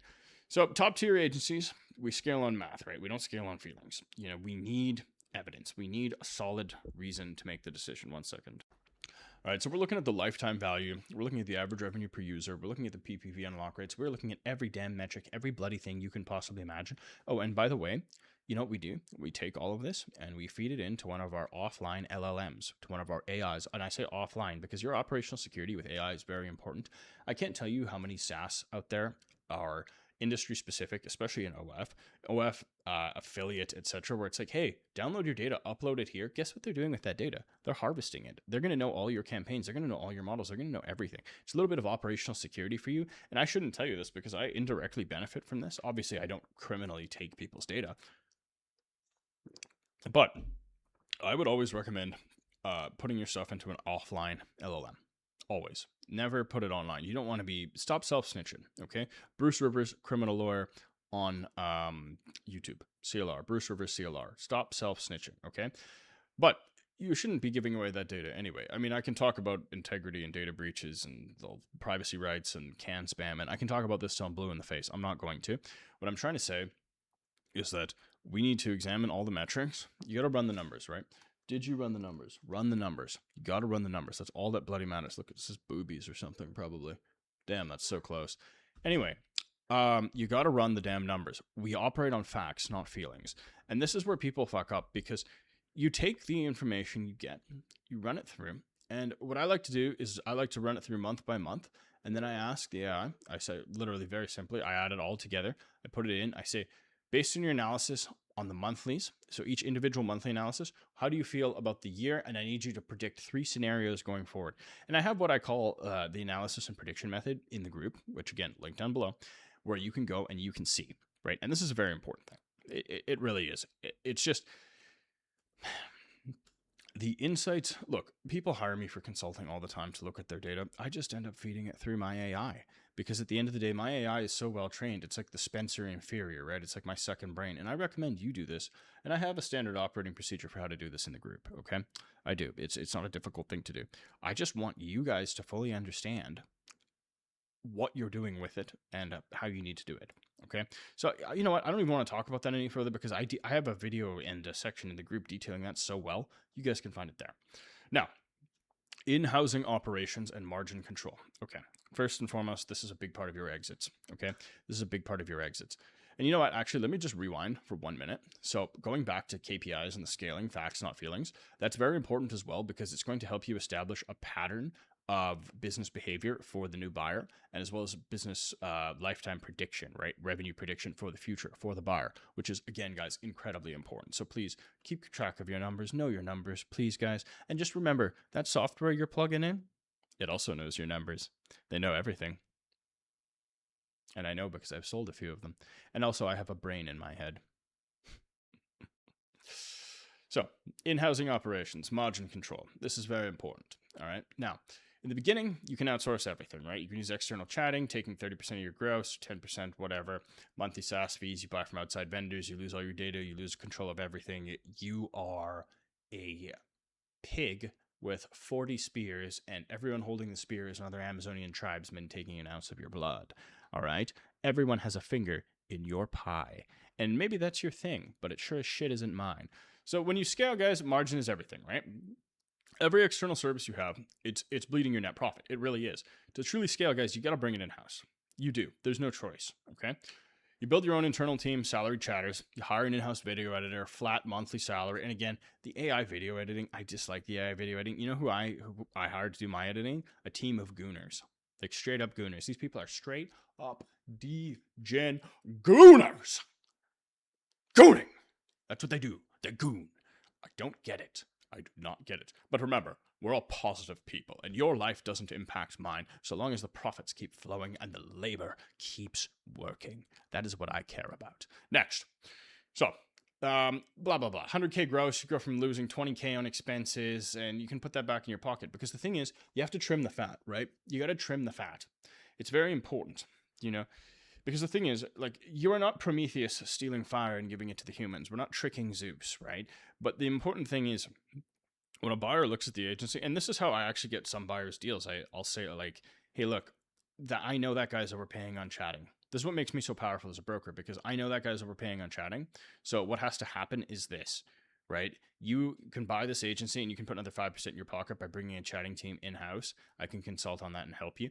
And this is only some advice I give after I've already told the original seller, hey, you can get another 5 to 10% in your net profit and therefore a higher valuation based on that. Because again, if your business is worth $1.2 million and I can save you 10%, that business is now worth $1.32 million because we added another $120,000 worth of value, right? 10% of 1.2 million is 120,000. 1.2 million plus 120,000 is 1.32 million, right? I actually dropped out of high school, and yet I have more maths ability than almost anybody I know. I'm actually quite brilliant, but that's just because my IQ is like 17,000, and I still have a personality, which is a deadly combination. I'm also very lazy, though. That's why I'm not a billionaire, but I will be soon. Now, you hire an in-house video editor, blah, blah, blah. I don't know why I write this as if like I'm speaking, because I should just put bullet points. I wrote this one weird for some fucking reason. So, look, you gotta in-house it, because also the thing is too, I like control. I'm a control freak in a lot of ways.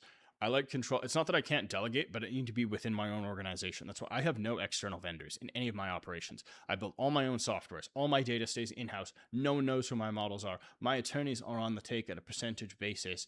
I have retained basically every attorney in our industry to an extent, so nobody can come around and sue me. I am so offshore, it's not even funny. It's just, I bulletproof SOPs. And again, I detail a lot of that stuff down in the group. We're already on 32 minutes for this. How many points do I have left? I have 2 points: offshoring your finances, and then the agency roll-up M&A strategy. So let's go into the second point here, because the in-house operating margins, that I can do, that's pretty basic. Let's just go back to let's go to the next point. Offshoring, basically, guys, I just want to save you fucking money. I want to give you more control. I want to save you more money, and I want you to be able to do things better, because how do you know? Your chatter team could be telling you they're the best in the world, and for all you know, they're fucking leaving 15% on the table. And let me tell you about Uncle Spencer. He doesn't leave jack shit on the table. I don't leave fuck all on the table. I eat everything. It goes on my fucking plate, all right? And then I eat it. So, offshoring your finances, killing the number one capital drain. This is a big thing, all right? Now, there's 2 types of buyers: domestic and offshore. Domestic are American, local. Offshore is everyone else, anywhere else. I don't give a damn where you are. Now, I am not a tax attorney, right? I am not an attorney of any kind. I am not an accountant. I am unable to give you particular advice on your particular strategy right off the bat. But what I can tell you is that offshoring is something that's seen as mythical or criminal. It's not. It's very legal. It's all legal. I guarantee you, every member of your parliament, every member of your Congress, every member of your Senate, every local member of parliament, every representing every riding or whatever you are, they all offshore their money. Every businessman, everyone offshores their money. I mean, what is it? Apple has that double Dutch Irish sandwich thing where their IP is licensed out of Ireland. Who gives a fuck? But let me tell you this. You have to analyze your current situation and ask yourself, how much are you giving Uncle Sam? How much are you giving the tax man? How much would you save by either moving, by going somewhere else, okay? When my ancestors left Europe 400 years ago, there was nothing for them there. When I left Canada 10 years ago, I will never go back. There's nothing for me there. You know what I mean? And it's not because it's a bad country. I don't even know what it's like anymore, but it's because it's too cold. I don't like it. I did my time there, and it's time to go other places. So now I split my time between Europe, Asia, Central America. I do a bunch of other places, and I'm not living a third world lifestyle either. My lifestyle, like when I was living in Miami, I still spend 6 months out of the year in Miami, you know, but I don't do that. I can only stay 6 months. I stay like 5 months really, because I don't want to become an American tax resident, because it'll fuck me, because then I'll be paying Uncle Sam. And why? All right. Now, a common thing too, I want you to understand, like, the tax situation doesn't really affect the valuation of the business when you go to sell, because I mean, it can. If you have a pure offshore structure, that's a lot more valuable to an American buyer, to an offshore buyer. If you have a tax-free setup, like let's say your models are Brazilian, they're being paid out in crypto or something, or you've got a Colombian Paxum setup. There's a lot of different setups, a lot of different architectures. Guys in the webcam business, they make a lot of money with this. But let's say you've got that set up. Okay, that can be very, very, very enticing to a buyer, right? And hey, great, you know. But the fact of the matter is, it's just about saving you money. And that's what I'm talking about. So I actually have a few standard SOPs, some structure. See how many times I'm saying that? Standard operating procedure, right? So again, saying standard SOP, it's a double negative. But anyway, fuck you. What I'm trying to say is I have up-to-date and current information in the group about that. Free to join down below. And it's really just about finding people who are going to be honest with you. That's just about it, right? Who are going to act in your best interest. And you have to be honest with them. I can't tell you how many guys I know doing $1 million a month and they want to offshore, but then they go and tell the accountant they're doing 100,000 a month because they're scared to tell anyone they're doing $1 million a month. Because most of you probably aren't paying your taxes anyways, right? It's just not a good situation. But anyway, I don't want to go too in depth on that because we could talk about Panama, we could talk about Hong Kong. I guarantee you not one of you knows what Labuan is. I've been in Labuan since 2012. Labuan, little island in Malaysia. B Wong, Labuan. And that was a name, by the way, a woman's name, B Wong. So I believe she's retired now, but she got me started, and I appreciate her for everything. Now let's move on to number 9. This is the final point in section 2. Before we move on to section 3, sell, the exit strategy, and the big payday. So number 9, the agency roll-up, the mergers and acquisition strategy. So again, I've made millions of dollars brokering in this business on top of the money I've already made actually working in this business. A brokering was just a side thing for me because I knew everybody, so why not connect everybody? Or at least everybody serious that I wanted to know. There's nothing worse than a tater tot knockoff. I've never liked those people. So the agency roll-up, the M&A strategy. So hardest part of good agency, signing good models. Wow, why the fuck did I write this? This looks like shit. You don't just recruit from Instagram anymore. You recruit from other... Anyway, listen. You want to fucking rapidly scale? You go and you buy some broccoli-headed Brickle Kids agency, and not because you like the agency. The agency is run like fucking shit. You know why it's good? Because he's got that one model. When you roll up an agency, and you do this M&A style, mergers and acquisition style, private equity style, a roll up, like BlackRock is rolling up trailer parks, right? So they'll buy one trailer park, they buy another trailer park, all of a sudden they've got a trailer park portfolio of 10,000 trailers, and they're all paying rent. And yeah, the debt on the books is massive, but it doesn't matter. Now, they're getting actual valuations because that's a legit real business. This is OnlyFans. This is a joke most of the time, all right? So I've seen guys roll up chatting businesses just because they like the performance of 1 or 2 chatters. And maybe they only pay a multiple of 6 to 8 times. When I advise someone on rolling up another agency, I always advise them, hey, let me look at the kid who owns the agency. Typically, he's stupid. Okay, great. Offer him like 4 months in advance because I guarantee you he's terrified of being like 2 months away from blowing up his entire operation, right? Which is hilarious. Anyway, so you're typically either recruiting for either 1 or 2 people. That's the only reason they're rolling up that for only 1 or 2 people. That's the only reason. Because if they have some sort of traffic source or method, they're probably selling it as a course, let's be honest, and it probably doesn't work. Or if they have something like a tube site or some massive social account, or like if they own Red Gifts, for example, which is just a ridiculous example, that's a justified roll up. You know what I mean? But most of them do not. So you're buying for one particular thing. You need to evaluate. Can you even take that for one particular thing? Can you not just make a better offer? Can you not do what we do in the corporate world, which is called poaching? Can you not just poach? But the M&A strategy, it's a legit strategy. It's a great strategy, and you just want to offer them the absolute bottom dollar, 6 to 10 months roll up. And most people will take it because they haven't seen this video. They don't know what anything's worth. They got no idea. Sometimes I wonder, did I learn any of this, or am I just naturally intelligent? And I think it's the latter. But also, I did learn some things, I suppose, from myself. No, I'm just fucking with you. That's ego out of control. Call me Spenny Shrump. Now, guys, that about does it for section 2, scale. So, look, when you bring your operations in-house, streamlining your funnels, what else? Structuring your taxes offshore. You got to acquire some smaller agencies or a chatter here, or a model there. You're not just an OFM manager, right? You're running a little teeny tiny private equity playbook, a nano cap, which is sub 5 million, a nano cap private equity playbook. And that is what you're doing. And congratulations, by the way, because now you're ahead of the game, right? So let me end this video here, and we're going to go into section 3, sell, and right away here. And yeah, that's what we're going to do. So, dear God, this is turning into a banger of a video. I think we're almost at like 2 hours. Okay, section 3, the final section. And thank God, too, because there's about 90 minutes of recording. There's a lot of content here. There's a lot of content to record in 3 segments with about 5-minute breaks in between. But section 3, sell, the exit strategy, and the big payday. The big, juicy payday. Listen, guys, I just straight up, I want to walk into this saying that this is the most important part, all right? Life, take it from someone who doesn't yet have 100 mil, but will soon, and will have $100 million exit from something related to this and everything else he does. Link in the Telegram to truly understand me. Okay? But the fact of the matter is, guys, life is a series of events. And a sale, an exit, and anything in like the low to mid 6 figures range above, that's an event. Okay? And I don't care who you are. I don't care who you're comparing to, because the only person you should compare to yourself is to yourself, right? It's to your past self. That's the only person you should compare yourself to. It's like in a video game where it's like you do a time trial, right, in a race car, and then you race against the ghost of your car and you try to beat your previous time. That's the way I look at life, and maybe that sounds stupid, but I'm probably in a better place than you, so you should probably listen. So, Section 3, sell, the exit strategy and the big payday, all right? You built the foundation, guys. You've scaled the traffic, all right? You put an elevator in so people in wheelchairs don't have to go up the stairs. Your operations, they're in-house. You know, absolutely everything. You've offshored the taxes. You don't have to do that, but, you know, you're just good to go. But the most important thing is, guys, and you should pat yourself on the back for this, you documented the process, all right? You know what you're doing. And now it's time to cash out. And that competence that got you to the place you are right now, that's going to help you get the biggest dollar possible. And please remember, I'm speaking as a broker who's sold probably around $10 million, well, 6 to 10 million in commissions on sales around OnlyFans related businesses, spicy businesses, etc. Okay.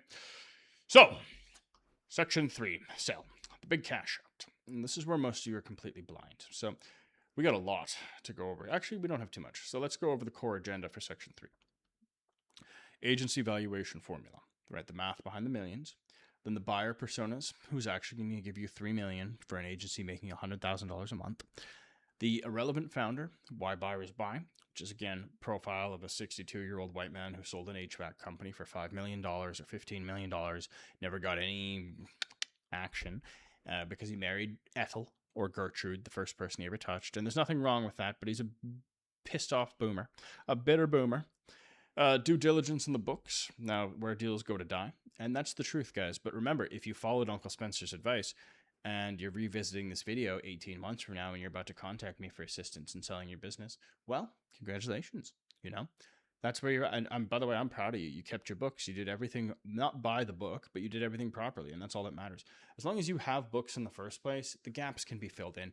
That is not legal advice. All right. And that's not very professional brokerage advice either. But it's the fact of the matter, it's the truth, and any broker will tell you that. So, deal structures, cash up front versus an earnout. Which do you want? Because I recommend a 70-30 split. That's typically what gets deals done, especially in the multi-million dollar range, all right? Because there has to be some trust, and there has to be some seller support, and there has to be, the buyer has to be comfortable forking over a couple $1 million with the foundational knowledge that you are not going to run away. Finally, the fourth S, brokering the deal. Remember that fourth S? Start, scale, sell, super secret Spencer, right? S, the fourth S. All right, so agency valuation formula, okay? This is so easy. I may or may not even edit this video and put it on screen, but honestly, if you can't figure out this formula, hey, I'm sorry the public school system failed you, but it ain't my fault. You should axe someone. Now, agency valuation formula. So let's say your agency does $100,000 a month in net profit over 12 months, okay? So your total annual net profit is $1.2 million. All right, annual means a year, means 12 months. Now the multiple for a service-based spicy business, typically 2 to 4 times the annual net profit. So what we're going to do is we're going to take my wife, right? We're going to take the calculator of truth and justice, the wolf mug of truth and justice. That is an old e-com joke for you OGs out there. Shout out Alex Becker. I have never learned anything from Alex Becker. I just remember his annoying ass commercials. Now, let's go into here. So 1.2 million, right? What's 1.2 million times 2? 2.4 million. Okay, my apologies. I don't know why it's doing that. So 2.4 million, right? 3 times 3.6 million, 4 times 4.8 million. Are you going to get 4 times? Likely not. You're probably not, right? And now, when I say, why do you only value these agencies, Spencer? Assuming on a multiple of cash flow. Why don't you add in any assets? Because 99% of the time, you guys have no assets in there to begin with, right? The model is the asset. The model is the cash flow generator. Everything is easier to wrap up under the banner of cash flow, all right? That's just the fact of the matter. You know what I mean? And so many of you don't know what I mean, but that's okay. Because guess what? I'm just giving you the formula that works and that I know works. What the bloody hell is up with this thing? Pardon me. There we go. Anyway, so low exit end, low end exit, 2 times multiple, 2.4. Now it's really an 18-month multiple, right? A low range exit, It's more of a mid-range exit, a 24-month exit, but a low-range exit's 18. So $1.8 million exit on a business making $100,000 a month net profit. Now, that's a great exit because you don't know where the market's going to be. Like, remember when Leonid Radvinsky, the founder of OnlyFans, or the guy who scaled OnlyFans, passed away? He visited Section 2, scale. When he passed away, there was some uncertainty. There was some scary feelings around the future of the platform. But of course, he understood delegation, standard SOPs, and as a result, it didn't matter that he passed away, just like it shouldn't matter if you get hit by a bus. All right, you get a car, you get hit by a bus, you get hit by a bus. It shouldn't matter. All right, so you're aiming for the lowest end exit possible, which, well, not possible, but that you should want, which is 18 months. That's pathetic. You shouldn't be happy with that, but maybe you will be. And remember, if you're seeking to acquire through M&A, you want to get the lowest multiple valuation as well, which is why I recommend slamming the Brickle Bros at 8 times monthly, because most of the time they won't even have 6 months of trailing, so it doesn't matter your valuations. It's pathetic. And look, I understand if I'm losing you here because this is pretty high level concepts here for a lot of you because you can't even fathom getting to the sale. Again, join the group just so you can see everything. Link is down below. But a mid-range exit, I'd say is about the 3 million, 3.2 million. A high-end exit, anything touching 4. I've got higher numbers here, but that's just mathematically incorrect. 4 is a really high exit. I don't think you're really going to get it. Depends on the models. I've seen 4 at auctions. I've done auctions before. I've seen that. I've pitted buyers against each other. I've got those results before. So it's a case-by-case basis in a lot of ways. If you want me to take a look, you can ask me to take a look and maybe I will. But I try to avoid brokering, except only for the finest now, because it's just too annoying, guys. It's just not worth my time. Why in the bloody hell? Can you just bloody center? Anyway, so the buyer persona, who's actually buying this, right, guys? I don't care about this last part. I'm sorry for the focus issues. I'm just going to do it.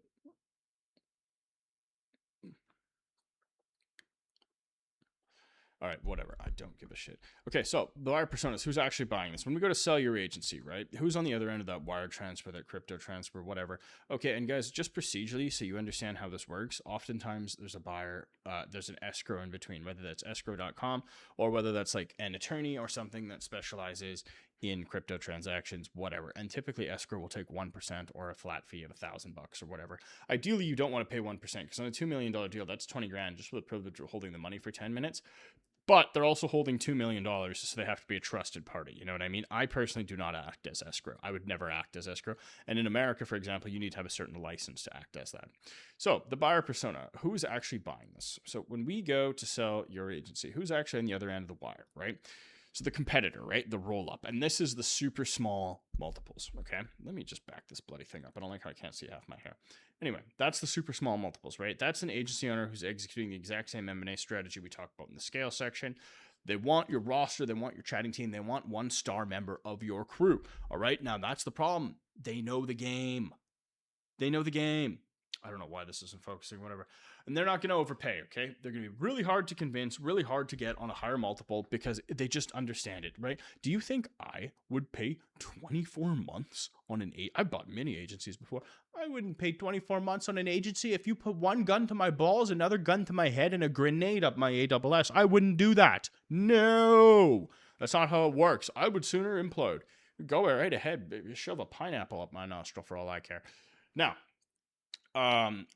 it's just not going to work. So the number 2 buyer, the boomer buyer, the proximity play. Now remember, a boomer to me is anyone who's like 45 and up at this point, because look, I'm 31, right? But there's a lot of people out there who had a successful exit, and what's the one thing they all have in common? These guys were not popular in high school, and they're buying proximity to beautiful women. It's like when you see old bald white dudes, nerdy guys in the club in Miami, you see them at 11, you see them wherever, and they're just surrounded by what are effectively ladies of the night, soiled doves, trompetas. It's not good. They're buying it for proximity to women. They're going to fly down to Costa Rica or wherever you have your agency, and they're going to blow the whole thing up after they acquire it. I've seen it 500 times. I'll see it 500 times more. They're my favorite buyers because they keep coming back. Spence, I don't know what I did wrong. I just wanted to meet the models. Yeah, fucking creep. Think I want to meet my models? I stay 10,000 miles. I've got models I've never met, I've had for years. I don't want to bloody know them. I don't want to bloody know them at all. Not for 10 minutes. Think I want to spend 5 seconds in a room with a model? Absolutely not. No. I can barely handle the people I employ. Now, next. So I turned like Jabba the Hutt there, but that's genetic. Anyway, where were we going with this? So yeah. Wasn't popular in high school, wasn't popular in college, or they married the first girl who ever held their hand. Hey, they got Hugh Hefner fantasies, and that's perfectly fine, guys, all right? As long as they pay a premium, and that's all that it is. And by the way, this is easy to justify to them because the fact of the matter is they're going to put 70% down, 30% over time, maybe 12 months financing. So say it's a $3 million deal, right? 70% down, what is that, like 2.4 million, 600,000 over like, I don't know, a year, let's say. So that's a further 50,000. What is that? 600,000 divided by 12, whatever that is, you know what I mean? So then actually, let me give you a better deal. 600,000 divided by 12, that's 50,000 a month. Okay, that's not bad, but that's not really realistic because that's serviceable by the cash flow of the agency, and I don't like that type of deal. So in that case, the buyer would probably actually be putting down probably even $1.5 million. And like I have case studies, guys, in the group down below. It's just, remember, I put some simple examples here that I'm just reading off my sheet here, just I have some bullet points. But the reality is, just go into the group and you're going to see under, where is it in the group? What do I even have this under? I think I have it called exits or something. Hold on, let me check. OF Agency Vault. Yes, exits, sales, and valuations. That's what it's called, okay? In the OF Agency Vault section. So, and how many templates do I have in here? 2, 3, 4. I have four examples in there. So yeah, check that out, guys, because honestly, that's a big thing. So then buyer number 3, the capital flight buyer, the crypto offshore play. Now the capital flight buyer, those are some of my favorite buyers, okay? Because they're people who want a location independent, cash generating business, heavy cash flowing business with minimal input of money in itself. So that's the thing about OF, right? This is where it gets really exciting. This is where Uncle Spencer loves it, okay? Because this is, remember guys, I'm an offshore guy at heart. I'm a money guy at heart. I love money. I love money. Anyway, just rub my nipples like the cable company from South Park. I love money. Anyway, so back to the reality though, guys. Capital Flight Buyer, they want a vehicle to generate and park cash offshore. They might have domestic cash. So let's say you're a seller with models that are paid out in crypto, location agnostic, doesn't really matter. But you got $3 million in the US, right? You got to transfer that $3 million. You want to buy this business? Okay, great. We can make that happen, right? I don't know why it's not focusing. We make that happen, and then all of a sudden you're generating $100,000 plus a month offshore, completely out from under Uncle Sam's nose. Now, is that illegal? Yes, that is. You have to report if you're an American. I'm not an American. I'm not an attorney. I'm not an accountant. I'm not giving you advice. I'm simply recounting scenarios which I have heard of and perhaps seen, but it doesn't matter. Now, high yield, location independent cash flow. That's all these guys are buying. They don't care the origin of it. All they care is that it's perpetual, that it's going to keep going. Okay? Now, what dictates the multiple? So again, let's do what dictates the multiple, the irrelevant founder rule, and then the due diligence and the books. Let me combine these two right now because that's a very important thing. I should have just combined them. So anyway, the dictator of the multiple is it's just a standard business. Go on bizbuysell.com right now. Go on businessesforsale.com right now. Look up the multiples, right? 18 months, 24 months, 36 months, sometimes 48 months. It doesn't matter. Asset costs or the asset value is a separate thing. It's a separate column. All right. It's based largely on cash flow, largely on longevity, goodwill, which is like the reputation the business has, the longevity of the client life, etc. Like my father was in construction. Certain companies would only call him and they would just accept whatever price he gave because they know my father would do a good job. That's goodwill, right? So all of these things are relatively irrelevant and everything is priced based on cash flow. Cash flow. You know, Ace Hood. I need that bankroll. I fucking love that song. I love Ace Hood. I'm a white boy from the suburbs. I don't know anything about the hood, but Ace Hood. Anyway, so that's what dictates the multiple, right? It's purely cash flow. It's the simplest thing. Now, due diligence in the books. Now, this is why I stressed to you in the beginning, in the start section, why the books are so important, guys. Why the books are so important. If you don't have the books, what do you got? Right? How are you going to prove anything? Yeah, you can go and screen record the OnlyFans, do whatever you want. That's fucking stupid. You should have it dialed in from the beginning because guess what? It's a confidence builder. That's why I say due diligence in the books, where the deal goes to die. $3.6 million, their accountants are going to rip apart your fucking numbers, guys. If your accounting's a disaster, you're paying models by Cash App, you know, you're mixing agency funds, personal checkouts, whatever. You don't know how much you paid the chatters this month because you paid in crypto. You paid that model in PayPal. You Cash App this model. You went, I'll take my wiener, I'll put it right there. You know, you went and did this. Like I got 5 different ways from Sunday. Like I'm making the Star of David with my fingers. You'd think I was a damn blood. I'm pointing in so many different directions because who the fuck did you pay and how did you pay them and where did you pay them? And you don't even fucking know. And you come to me, you say, Uncle Spencer, I want to sell. I say, hey, little Timmy, congratulations on $80,000 a month net or $250,000 a month net. Now, where did the money go? Do you know how much you paid your chatters this month? Hey, there was a performance bonus over here. Where? And then it makes it impossible for me to sell. It makes it impossible for any broker to sell. And I don't even take you on as a client. And that's why I say the books are where deals go to die. Okay? Because anybody who has multiple millions of dollars to pay you for your agency, guess what, guys? Their books were clean. Their books were good. 99%. If you saw my books are immaculate. You'd think I was a Jewish and Chinese combined. That's how good my books are. Seriously, you'd think I was selling opium. You'd call me Jardine Matheson. That's how good my damn books are.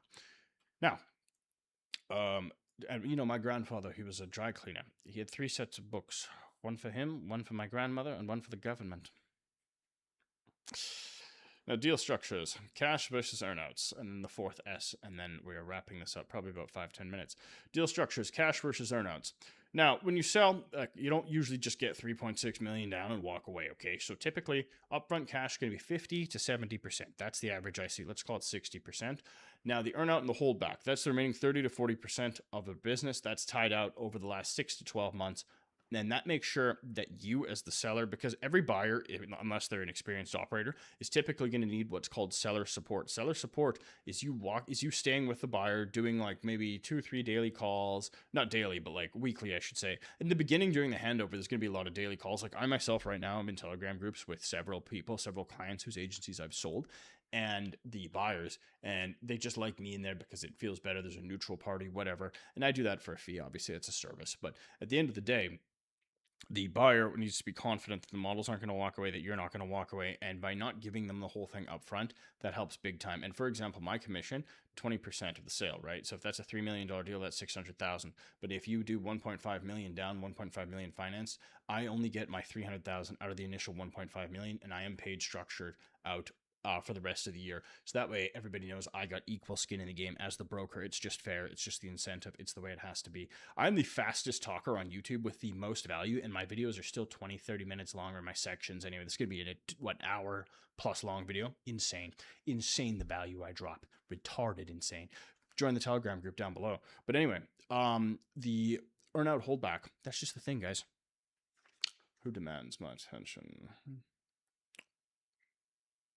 Nobody important. Anyway, that was actually literally one of the buyers saying thank you for the information. I don't know why it got through my notifications, but look, that's just all standard, okay? You can watch any business, sale guru, any broker discuss anything, and that's just what it's going to be, okay? So remember, your job post-sale, this is seller support, right? 3 to 6 months in an advisory role, and you're not going to get any extra compensation for that. It's just the privilege of actually receiving the other 30 to 40 to 50% of your fucking money in the first place, okay? Now, point number 6, the 4th S, Spencer and brokering the deal, all right? So when you build an agency to this point, you don't list it on a public website. And you can, of course, like I have my private broker channels. That's what I do. It's a big deal. But the fact of the matter is, guys, you got to watch out because there's a lot of pirates who just want to see your models. They just want to see your strategy. And these are usually other OF industry people. That's why I typically don't like to sell to OF industry people. I typically don't even entertain them because the fact of the matter is, guys, it doesn't fucking matter because they're all pirates. They really are. They just want to see the models. They just want to see that. If a guy with $3.5 million who just is in it for all the wrong reasons, for all the wrong physical, corporal reasons, it doesn't matter if he sees something or if he knows something. What's he going to do? You know what I mean? But you got to keep it quiet. You can't tell anyone you're selling. Don't tell your chatters. Don't tell your agency owners. Don't tell nothing. And what you do is when you sell, you introduce these people as your partner, right? And that helps ease the transition. But again, that's there's this whole advanced playbook I've got down in the group that you can access. So the 4th S, all right? Truly. What is this? Oh, yes. Basically, if you think you're ready to sell, you can get in touch with me. And maybe I'll help you, but chances are I probably won't want to take it on because if you're doing 100K a month, okay, that's great. That's probably the minimum. Because anything less than 6 figures, because when you're doing 6 figures, psychologically, you can command more. You guys understand that, right? It's like, yeah, I did $99,000, so it's not as impressive as doing $100,000 because one's 6 figures and one isn't. You know?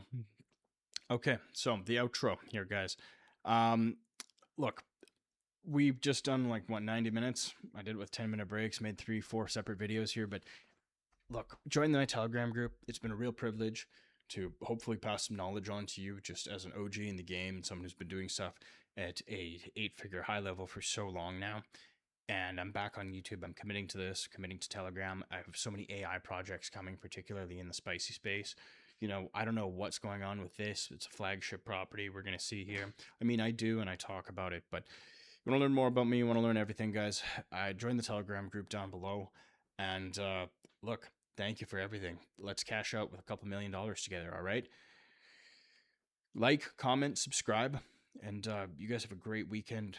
And yeah, fortune's always with the favored.